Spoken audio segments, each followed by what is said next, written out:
These shrimp crafters. We're on a wet. There's some snow still. A lot of water from snow melt. Well, you can actually way out in the distance there. See some snow. Real damp, real wet on the shrubstead. Got the Flintlock Pedersoli coming in here, Pennsylvania. Figured this one has been loaded since end of hunting season, which is October, November. When did I load this one? I'm trying to remember when I touched it off. Actually, I think it was December. It's a late season muzzleloader. Did not get a chance with this, so we're just going to bring it out here and take a couple of shots at some steel. I've got proper size English flints that I switched to after the last video, and I appreciate everybody commenting on that video, giving me some info. I think the biggest thing so far was not utilizing right size flints. I think that's the #1 limiting factor. Too much, not enough travel, wrong angle, creating some poor spark. The other thing is priming the pan and rolling it away and making sure that every time I remember to touch the vent hole. It is nasty. We're just gonna take some shots down at the steel targets, you know, 50 yards. Just doing a couple of fun ones. This one just isn't loaded up, so I figure it'll be fun to touch this off and see if it goes in one fire. So we'll see what happens. Yeah, you can see a lot of water.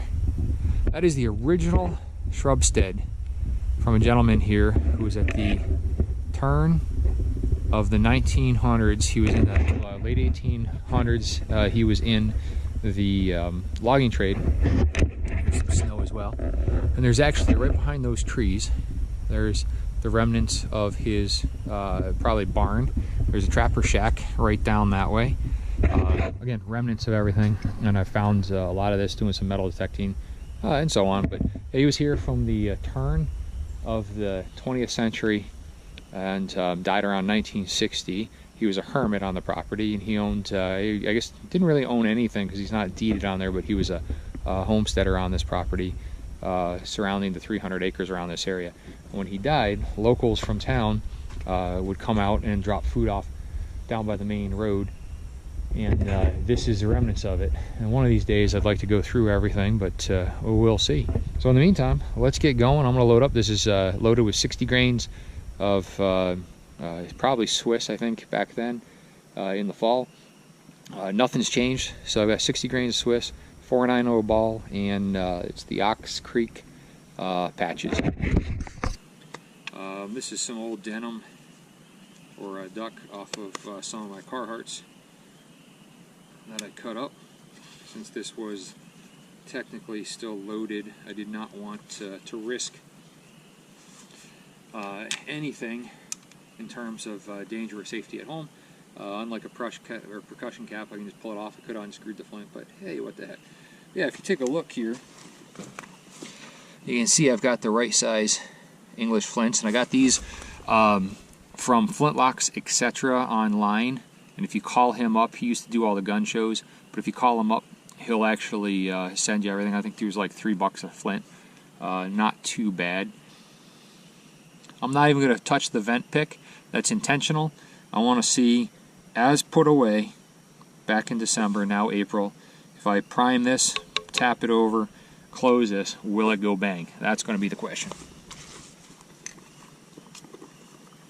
Some 4F Swiss.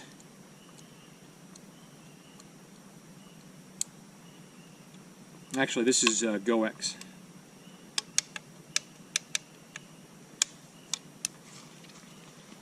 Let's see. No, we're just going to aim 50 yards.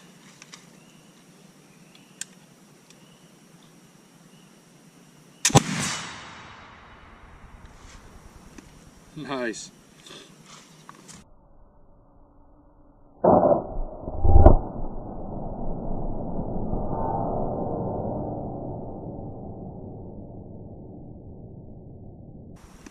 Nice. There you go. Perfect. What more can you ask? Can I even hit it? definitely flinched on that one. It's been too long. Haven't touched this off since December. Actually, maybe even November. Once the snow flies up here, there were still 2 feet of snow on this property, on our property. 2.5 weeks ago, we had 2 feet of snow on here. Walked up here, it was 64-degree day, walked in, had to park 3/4 of a mile down to get in because we couldn't even drive. So, definitely. Nice. Well, I'm gonna load this up. Do it again. I say we do another one. What do you think?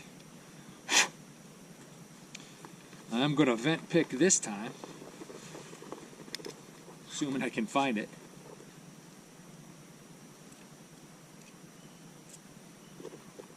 It's a homemade, I've got my other one, but I find this one works nice.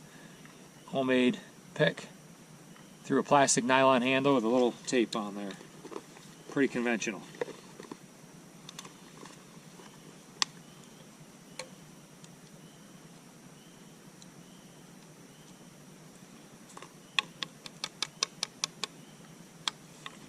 Ready to rock.